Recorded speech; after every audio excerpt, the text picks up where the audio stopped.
Hello and welcome to our pre-Christmas episode of Lagnia-Pod. I am one of your co-hosts, Dale Leash, and I'm here with... Ho, ho, ho, Scott Johnson. Brady Petrie. I didn't know how to follow that up. Kyle Hamrick Clark. Tommy Hicks. Bob Hubbub, Tommy Hicks. Tommy is the Scrooge of the group today, apparently. So we're going to get started, though, since it is the final episode before Christmas. I did want to talk about our Christmas-themed cover story this week, and that is on eggnog. So Let's talk some nog. You'll remember a couple of weeks ago we came out with the story on raw milk and its popularity and its health benefits and whatnot. Now, 2 weeks later, we have a story about eggnog, and our milk editor, Brady Petrie, who wrote both stories, is here with us to talk about some nog action. And specifically, this story is a very boozy starts with a very boozy homemade eggnog and then kind of extrapolates from there. Tell us what happened, what's going on. By the way, before I get into this, has the official designation of milk editor been made, or do I have time to appeal that? Or no, all my decisions are final. Okay. Cards are already being printed. We will accept an appeal for dairy editor. Okay, but that's under consideration. That appeal is forthcoming. The calcium correspondent. I like calcium correspondent. I'll take that one over milk editor. But no, our like you said, our cover story this week on local homemade eggnog, and featured a couple of different places. Iron Hand Brewing, get to that in a second. They make their own, but the crux of the story is about a local man by the name of Tim Jordan, who makes his own eggnog from a family recipe that's been passed down from his great-grandmother, and he has never once deviated from the recipe, and he makes about 35 gallons a batch, and he hands it out.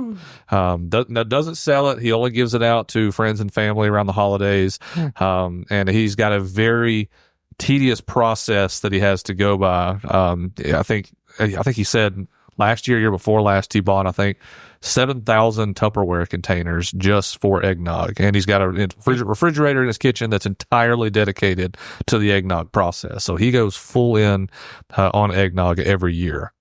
So, and he, like I said, the recipe, he never once changes it. It's very potent. I can tell you that for a fact. I happened to try some of it when we were getting our cover shot this week, and I would be willing to say if you have 2 or 3 glasses of that, it's going to be a long night. Some people have said that it could peel paint off the walls. Yes. Is that true? Have we tested this? I have not tested if it can peel paint off the walls, although I don't doubt it. I don't want to drink something that, quote, peels paint off the walls. Look. And mainly because that's what my dad would use to describe a smelly fart. I believe you were willing to try raw milk. Yeah, you were. I would 100% drink this eggnog. Could peel the paint off your intestinal lining. Look, right. it's very. We got a little off track there. It is very, very good eggnog. It is just very strong, and the key. There was no chance I was going to get him to share any details of the recipe. I didn't think, but he actually provided his 2 keys to any good glass of eggnog that you make. One's alcohol. Well, of course, but in terms of the core, I'm turning your mic. Please, off. please. I've had enough of this. I'm turning your mic off. The 2 key components for any good glass of eggnog, aside from alcohol, is homemade vanilla, and you have to ground your own nutmeg. Wait, back up. How do you have homemade vanilla? That's a great question. I don't know how to make homemade vanilla. Does he grow the beans? I believe so. Doesn't not it grow on 100%. trees? No, it's probably he's making his own vanilla extract. I believe that's right. The extract. Okay. Yeah, make your own vanilla extract and then ground your own nutmeg. Don't buy any from the store. Ground your own nutmeg. That really opens up the flavor of the eggnog, he said. Okay. So, otherwise it's just basically custard, like melted ice cream in a glass, right? Exactly. With alcohol in it. You mentioned that this is his grandma's recipe. Great-grandmother. Did she get run over by a reindeer? I don't know. That's a great question. I didn't want to too much eggnog. I didn't want to dive into that sensitive subject, but if it's that strong, I understand why she'd been got run over by. I haven't read your story yet, but did you bring up the reindeer running over people? That's in my lead of the story. Absolutely. Is it really? Are you kidding me? I thought it was so funny. Yeah. It's in the lead of my story. Yeah. about grandma getting run over by a reindeer. No, it's not. I swear to God, it is. I mean, come on, man. I couldn't talk about boozy eggnog without bringing up grandma getting run over by a reindeer. I gotta get a leash on some of these stories, guys. I didn't realize. I apologize to the listeners. Dale leash on some of these stories. There you go. Kyle, hit us with that. Grandma got run over by a reindeer. Grandma got run over by a reindeer. Turn his mic off. That's all funny. See you after Christmas. Cut his mic off. Lord have mercy. All right. So let's move on to Iron Hand. Yes. Iron Hand Brewing does its own boozy eggnog as well. They correct? do. And nobody in this room will be able to get any from Tim Jordan this year. I mean, he's already booked up, so we can't get any from him. So if you still want some eggnog, you go down to Iron Hand, where they are mixing up different eggnog concoctions. And this year's is a chocolate spiced eggnog. And it sounds delicious. It's got brandy, rum, and I think vodka in it. I can't remember exactly. I have to go back and read the story, but it has been very, very popular since they introduced it. They actually introduced the chocolate spiced eggnog last year, just kind of on a temporary basis, and then this year, last year it was so popular they decided to bring it back full time. You say chocolate spice? You talking about like Mexican chocolate spice? Yeah, like, it's got like cayenne chili pepper in it. Cayenne pepper, cinnamon, all of that in it, and so owner Ben Ross, who I talked to, said that they've been experimenting over the past. I mean, all breweries experiment with different kinds of beer. That's the gist of a brewery. But they said this. They said that last year it was just so popular. They've been kind of toying with different eggnogs, and they finally found one that really sticks, and so they decided to bring it back this year. How much do they make? Like, if I went there today, I could get some, no problem? Yeah, you can get some, no problem. They're constantly making eggnog, and I think he said that they're going to serve it through the end of the month. This year, and that's brandy, rum, and vodka. I believe vodka. I know brandy and rum are in it. I think vodka's that third alcohol. Nobody get Kyle started on Iron Hand, the person. No, God. He was an interesting dude. Let's leave it at that. He had to be careful with which hand he wiped, Oh my God. Having an iron hand. I thought he'd have more stuff to I didn't realize I was setting him up for a joke. I apologize. I don't know when you're going to learn to just not bring it up at all, because as soon as you mention it, he's going to have to provide 1 to 10 factoids about whoever you're talking about. Teresa Hamrick, I know you're listening. That was your son. I just want you to know that was your son that made that disgusting joke.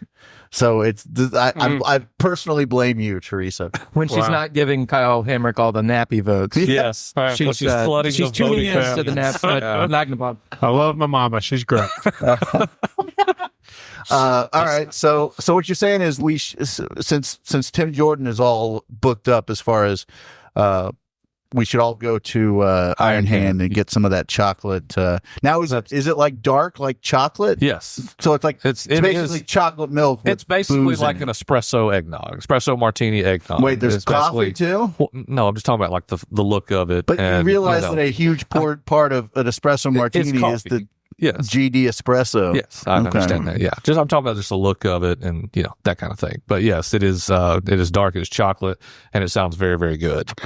I'm not typically a huge eggnog fan. My wife, she loves eggnog. It's the only way she drinks bourbon is if I put it in eggnog. Yeah. For her.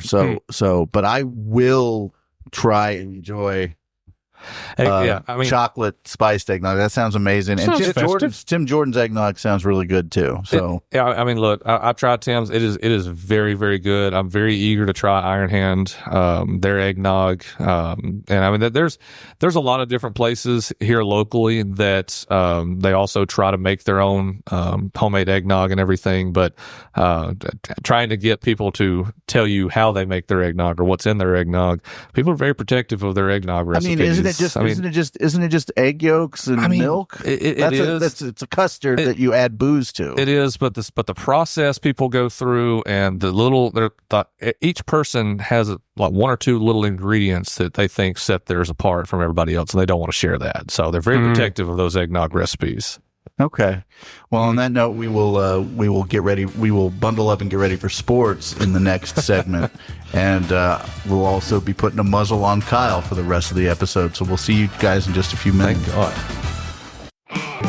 Down in our Alabama town, Lagniappe baby is For just $6.50, it's all the news, keeping local folks in the loop.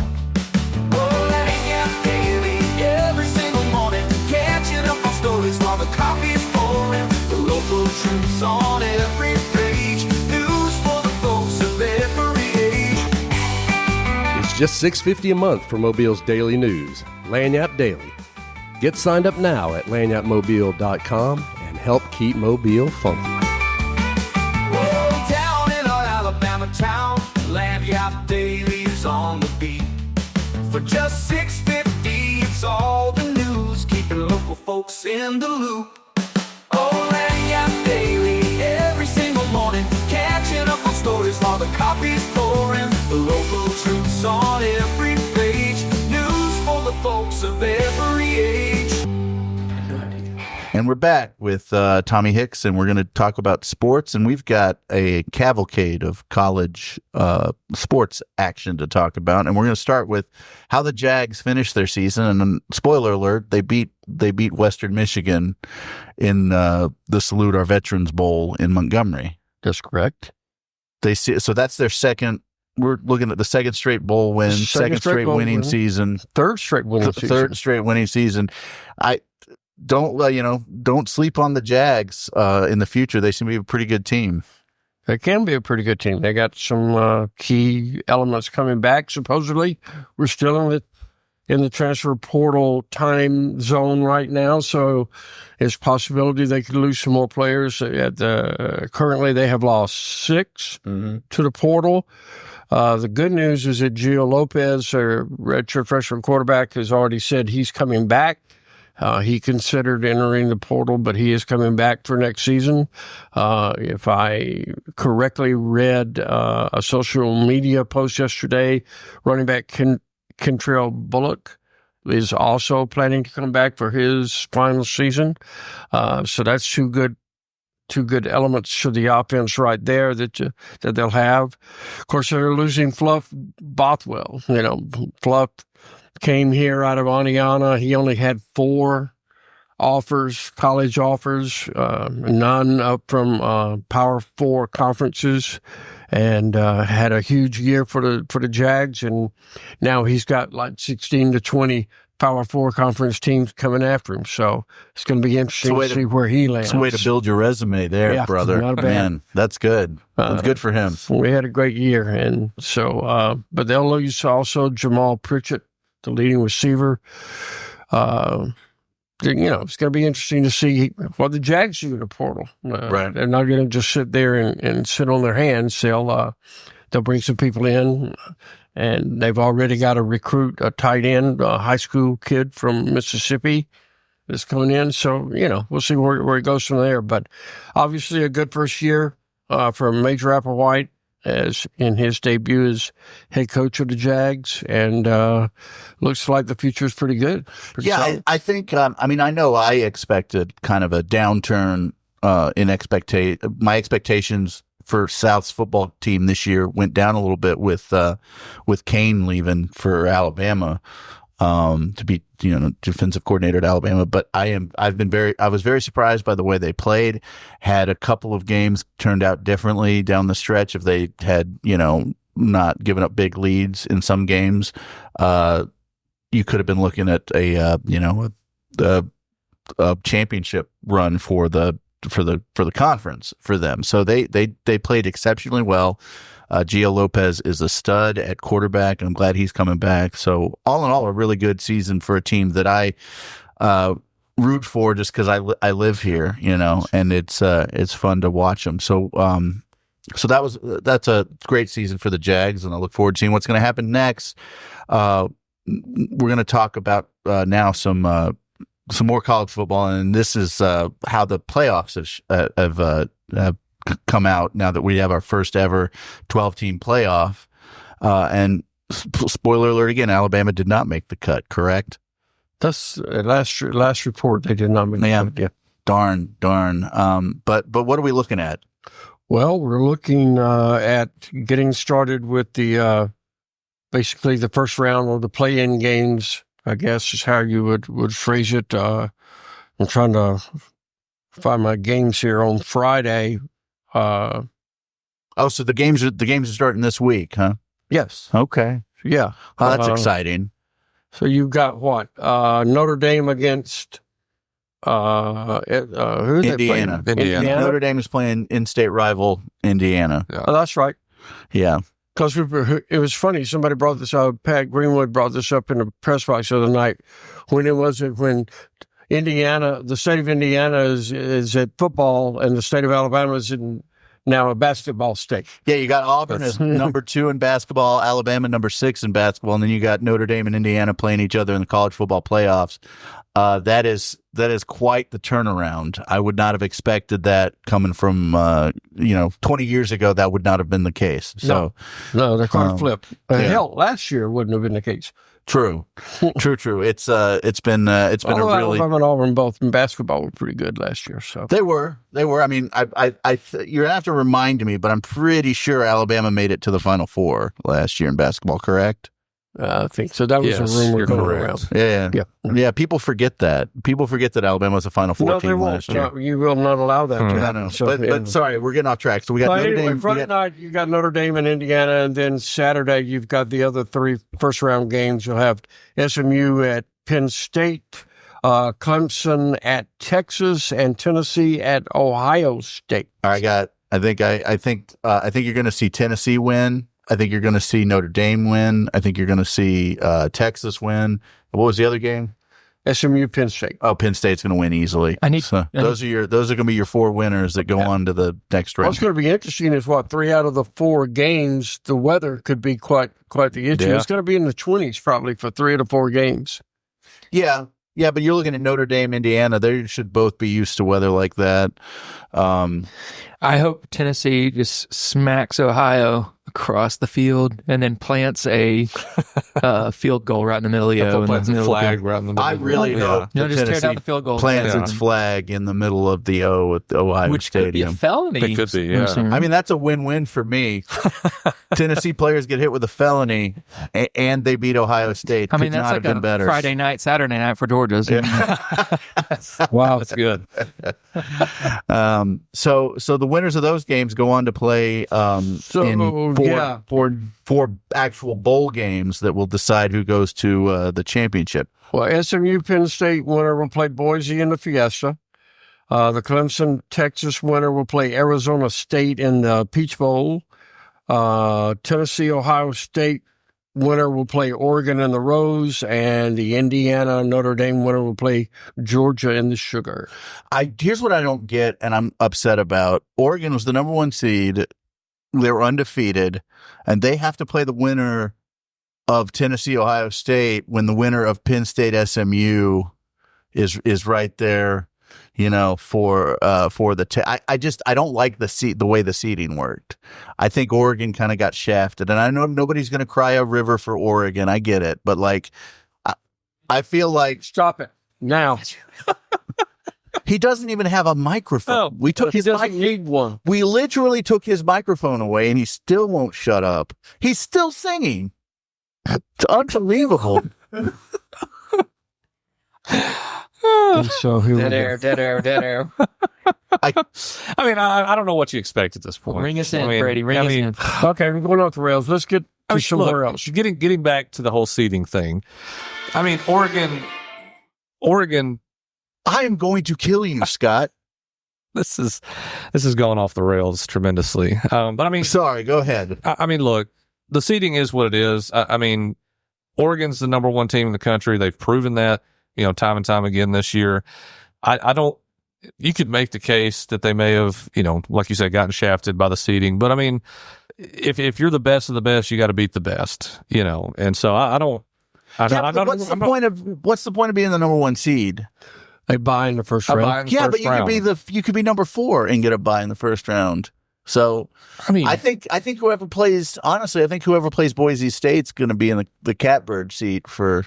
Was that the winner of the Notre Dame Indiana game? I think that's right. Yeah. Yeah, Notre Dame's going to get a free pass right to the. That's Penn State. Oh, the winner of that. Yeah. So I think Penn State's going to get a free pass right to the championship game. I don't think so. I mean, Boise State is a very solid team. They've got a great run defense. I mean, they're a solid team. I think the only team that you could really point to or maybe two teams you could point to maybe being a cakewalk is Indiana and SMU, and that's just because Indiana we saw couldn't really compete with Ohio State, and SMU.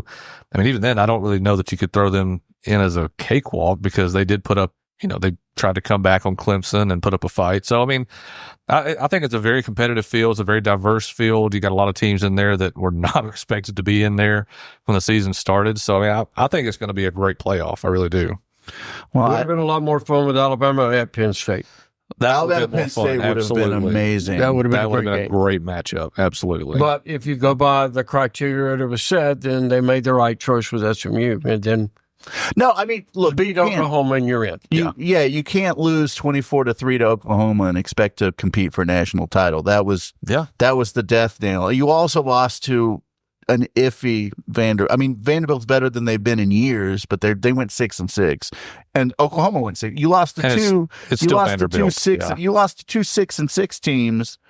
In a season you wanted to make the playoff. Like you can't do that. Even SMU's schedule is a lot easier, sure. And Boise State didn't play many people either. They beat UNLV twice. Yeah.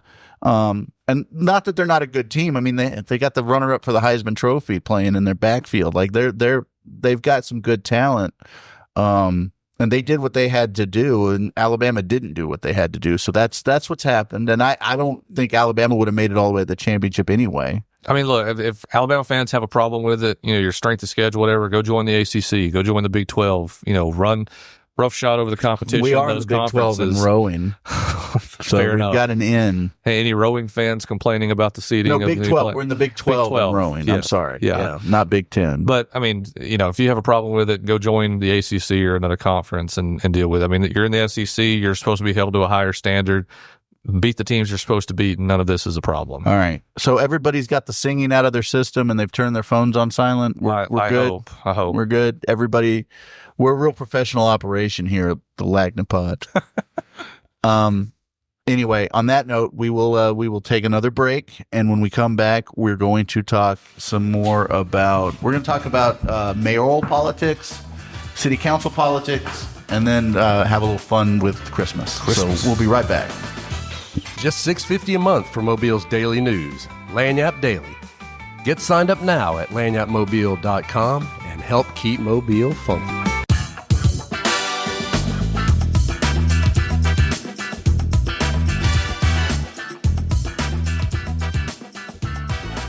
We're back for the third and final segment of this very special Christmas episode of Lagnia-Pod, and we're gonna get right into it with municipal elections. So, as probably nobody knows or cares about, but I will talk about it anyway because it is kind of my job.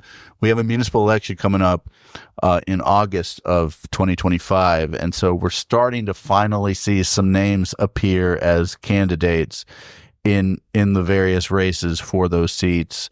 And I'm sure it'll pick up after the holidays are over. But one name that has been on everybody's mind since Stimson announced that he wouldn't run again is Connie Hudson. And Scott, what happened? You wrote a story yesterday. Tell us what happened. Yeah, I mean, there's been a lot of behind the scenes movement happening. Connie moved an entire $150,000 in campaign money from her county commission seat and just moved it out of that campaign into some ambiguous account. Well, I guess it was filed last Friday, but she officially branded that account as a Mobile mayor campaign account. So, there's apparently some kind of pushback, and whether or not that's in a formal announcement. I don't understand how anything else could be any more formal than an actual campaign filing in paper. So, I mean, I know that you want to make a public, you want to have a press release, you want to have a big, party. I'm sure that's, an announcement, a press event. Yeah, that's kind of what you imagine when you roll out a campaign. But I don't know why, if they want that, why don't they wait? Maybe there's something I don't know in terms of fundraising that they want to do prior to that, and they needed to have that in place. I don't know. It's just pesky reporters looking at financial records, right? Like that's why. I mean, how long is it going to sit out there before someone figures it out? It's just inevitable. Didn't sit out there very long before you got on it, Scotty. So, So Connie seems to be in a race for mayor, and I know she's been making the rounds with various events. So clearly we are really on the verge of city election season starting. So Connie's going to absolutely be a name in that race. I think there's going to be several others. I think we've talked about Steve Nodine, or we've written about Steve Nodine. And we've actually more developments on Steve Nodine. You know, he has made his own announcements and shared his plans, but she is definitely entering into the race with him into the field. Now he's more up in the air in terms of whether or not he can actually qualify. Right. So he's actually gotten Alan Dershowitz on board with him to try and get basically bark up the executive branch, try and get a pardon.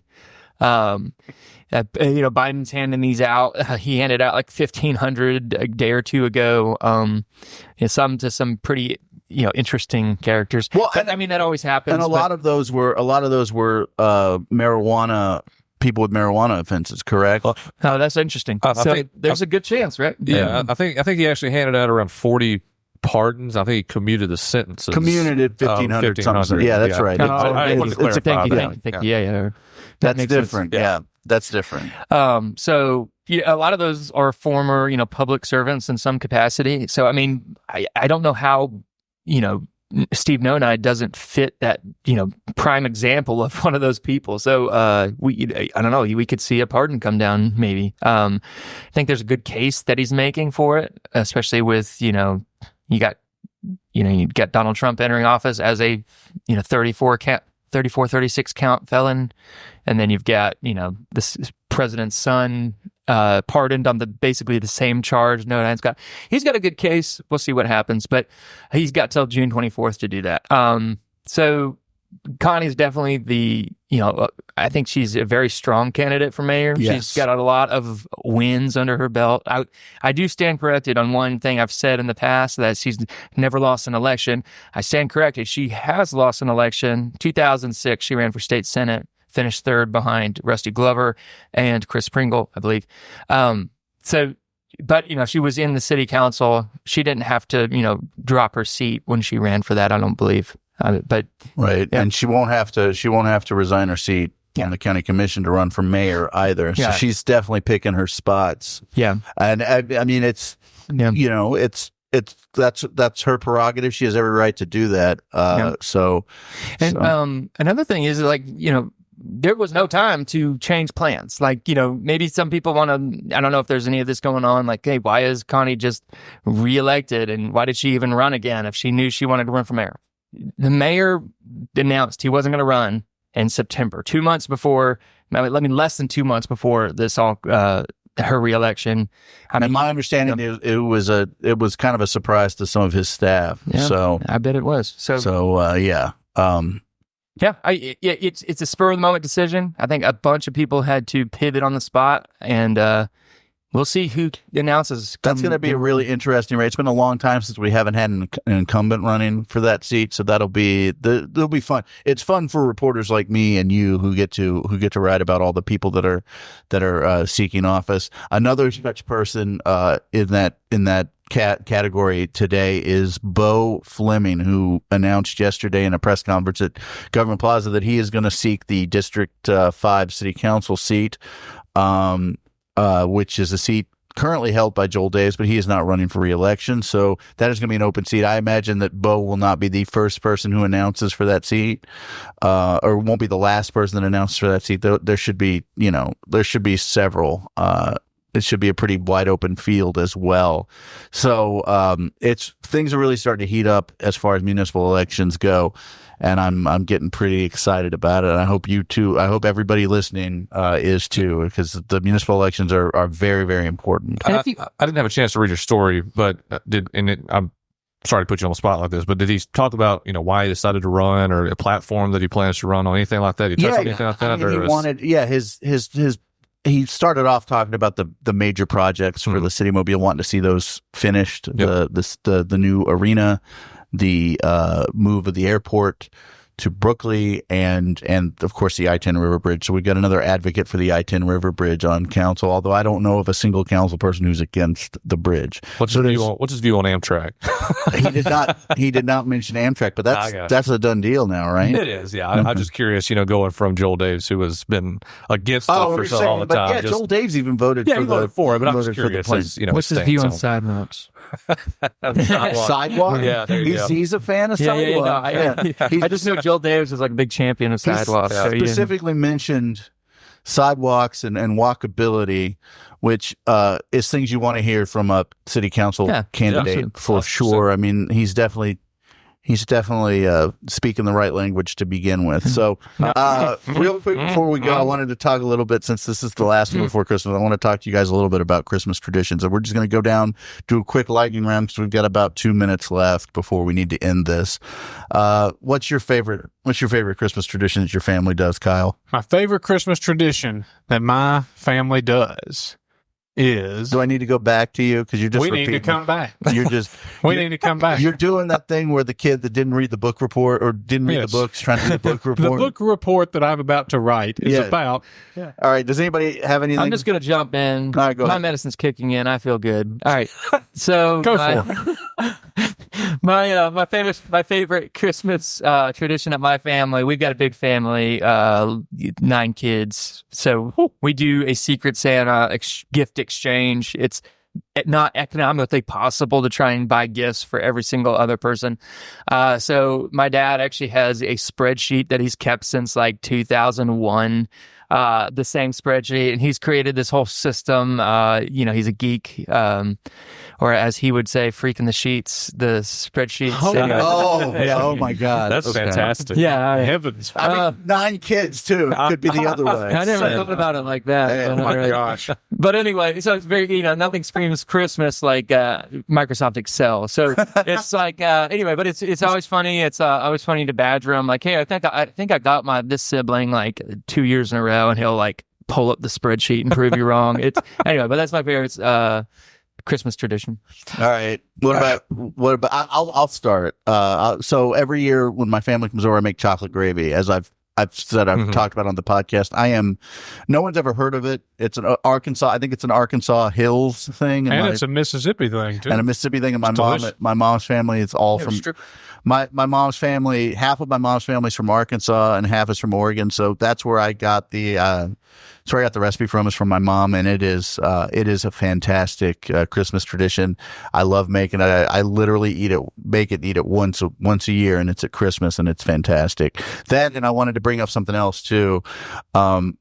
My daughter had her Christmas extravaganza at school last week, and at the end they were going to sing "We Wish You a Merry Christmas," but like nobody knows the words apparently to "We Wish You a Merry Christmas" except me, because I'm a dork. So there was no mention of figgy pudding. What? There was no mention of "We won't go until we get some." We won't go until we get some, Dave. That song gets very aggressive at the end. It does. Because they're demanding, give me my pudding. I'm going to come in your house. Figgy pudding. When's the last time anybody had figgy pudding? When's the last time anybody made or had figgy pudding? I mean, that has to be your favorite. It comes from your favorite country. I mean, it goes from like "We wish you a Merry Christmas" to "We're going to raid the Capitol." Yeah. We're going. We won't go until we get some. We won't go until we get some. I've been standing out here singing for 45 minutes. I've got a sore only Santa Claus had the courage to do what's right. Yeah. Go in and get some of that figgy pudding. I'm actually ready for my tradition now. Go ahead. We don't really have a lot of traditions per se. There's no real rituals, except for the fact that we have always, for as long as I've been alive, we've always... sorry, I got a little choked up there. We've always gone to my grandparents' house, my dad's parents' house, Christmas Eve morning to eat breakfast. And it's a country breakfast with ham that they splurged on that probably cost $10. Country ham that they have chosen to splurge and buy because it's Christmas. And stop saying splurge. Normally, please. White Christmas would be on TV. It's a great I do love White Christmas. Great film. I love it. It's always 10,000 plus degrees in their house, even though it's like 60. They've got the fireplace going inside, so it's absolutely sweltering. It's sweltering, but it's a very nice memory. You know, times are changing. Folks get old and things change, but it's nice to look back on and cherish those. All right, what about you? Your family? Well, my favorite tradition, and it really only involves me, pretty much, is once I'm the oldest grandchild on my dad's side of the family, and so once I got to the age where no longer got toys, you mainly just got cash or gift cards or whatever. My aunt thought it'd be funny to just make it almost impossible to unwrap my gift. That involved duct tape. It involved saran wrap. It's taken on many different variations over the past 10 years or so. And so I always look forward to what kind of new idea she's come up with this year. One year she sent me on a scavenger hunt, not only around my grandmother's house where we have Christmas every year, but at my own house. She had gotten my mom to participate in it. And so they hid things around the house, notes for me to find, and eventually found a $50 bill hidden inside of our mailbox outside. So I look forward to that every year and seeing what kind of new plan she's come up with. So that's a really cute one. I like that a lot. Yeah, that's very fun. That a lot. Does she do that with everybody or just you? Just me. Just me. Mark, we'll touch you twice. I don't know why. Like I said, I think it's just because I was the oldest and it was an opportunity to do something new and fun. I loved it the first year. I think I was 16 or 17 when it first happened, and she's just kept it going for the past 10 years. So it's fun. I look forward to it every year. All right. Well, on that note, we will call it a holiday season, and we will come back, I guess, the week after? Yes, the week after Christmas for the podcast. Keep looking at Lagniappemobile.com for all the news updates that you'll get during the holidays. But as far as the podcast goes, this one's going to be it before Christmas. So check us out online. We really appreciate your support. Love you. Bye. Merry Christmas, you filthy animals. The Lagnia-Pod is a Something Extra publishing production. Executive producers are Rob Holbert and Ashley Trice. Music is by Some Pulse Sound and Electro Animals. Only subscribers like you have access to this podcast. Tell your friends they can sign up at my.lagniappemobile.com. For advertising opportunities, please call 251-450-4466.